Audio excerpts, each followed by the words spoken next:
Sudah siap semua bahan-bahan untuk laksa Sarawak. Jadi ini ialah dia punya sup. Ini telur dadar, ayam yang sudah dicarik, daun sup. Kalau ada daun ketumbar bagus juga daun ketumbar.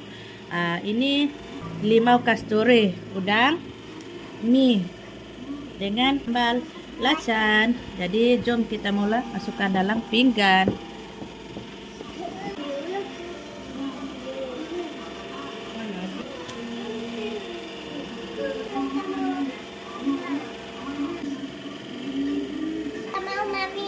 Letakkan ini limau,